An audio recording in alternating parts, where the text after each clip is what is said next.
feel the exact same way I felt when my name was said, at peace. Yeah, this is neither here or there. You know, it doesn't change the inevitable for me. I look surprised? No, I don't think I look, maybe I didn't feel surprised. Maybe my face did something that my mind wasn't.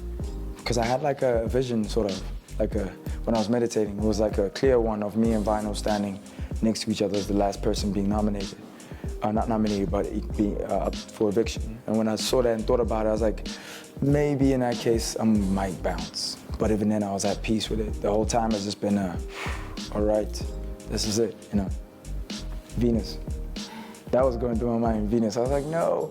But then again, I was happy that it was myself and her who were standing as last two, because my thought was, if between the both of us, anyone had to go, I would want it to be me, because I don't think I would be able to carry on playing the game if she had left. Yeah, she really had an impact on me. It's a game at the end of the day. He's a great guy. Do I like what he did? No. Do I agree with what he did? No. But someone has to be nominated, you know? And I think the reasoning would be more of a power move. It would be like, who do I see as a threat? He's a chess player, so it's okay. He's a very well-read individual who's educated but doesn't show it. So he acts the clown, but he moves like a knight, you know, so, which I could respect. I get that. Honestly speaking, I think I only had one good relationship. You know, everything else was like surface level. Everybody else was surface, except for Yolanda. It was Venus and then Yolanda in terms of connection and getting to know me. I realized this on the very last day when we were speaking about hypothetical, and out of everyone, who do you think would? We played a game outside. Like, who do you think is gonna switch up the most was the question that I asked. After the show, who do you think would change? And everyone said me. And I was surprised because it was my question. They flipped it on me, you know?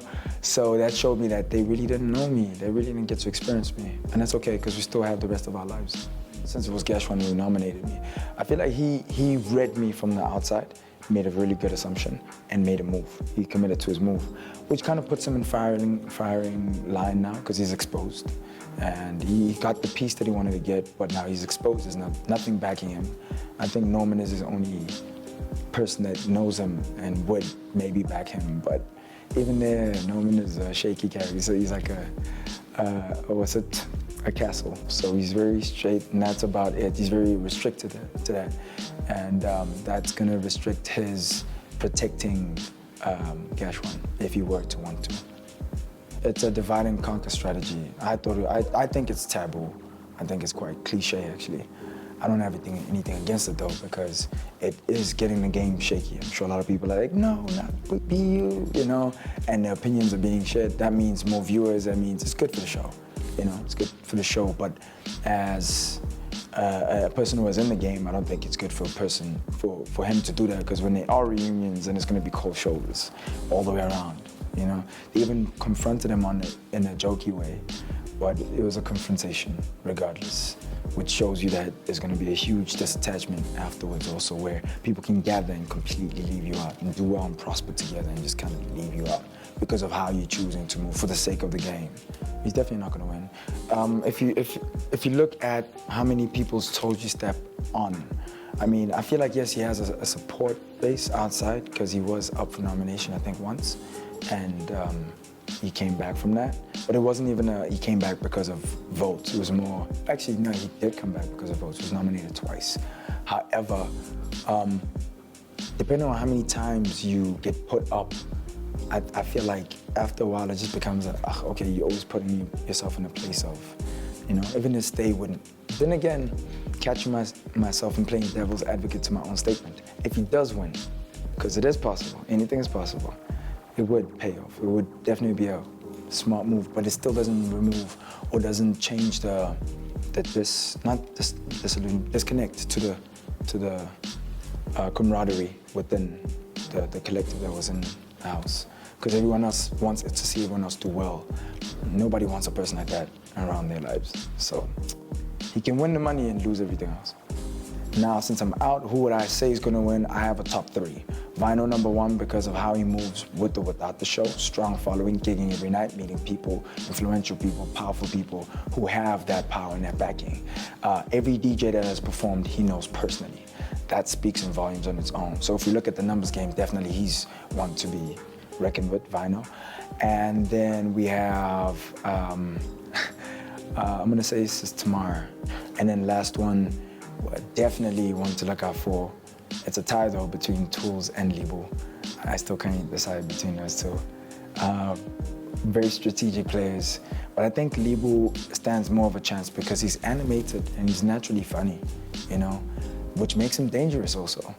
I'd say Tools. He looks the way he is, that's why. He doesn't, yeah, if I saw him outside and I saw him just walking past, I think I'd guess him to the T. Like, he's probably like this, and like this, and like this. And I'd be, since I know him now, I would have been 100% right. And that's one thing for me, it's like, it's a reliable brand.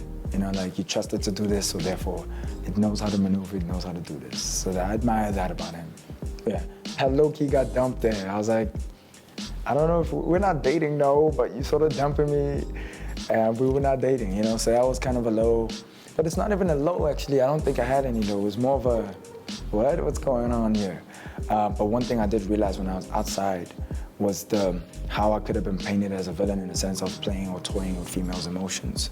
I feel like that might have happened because the type of questions Lawrence was asking me was very like, you really think I was in it for the girls, don't you? Like, it's, when I looked at the video too, like, I'd hug a person a minute too long and it's like, but that's just how I am. I really am affectionate. I really am caring and I really do flirt a lot.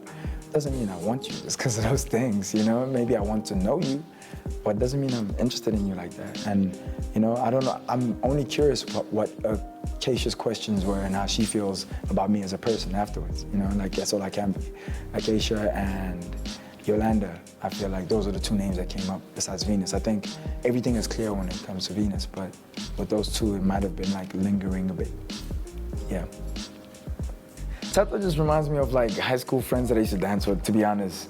But I think she's trying to figure out her game because she's silent. So she's peaceful, she can analyze.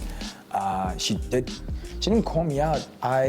She wanted me to address it in her way. She wanted me to come to her since she heard the audio and speak to her about it. But I was like, nah, I didn't even hear what the audio said. I was getting told by other people. So if you want to talk about the audio, bring it up. We'll talk about it. I have no problem talking about it. But I don't think it was ever a love interest in that sense with her. I don't even think it linked to that. But definitely interest, just not defined. My goal now is to make more money than the millionaire, than the winner before they come out. That's my goal. Big Brother Mzansi, Sundays at 6 p.m. on Mzansi Magic Channel 161, exclusive to DSTV Compact.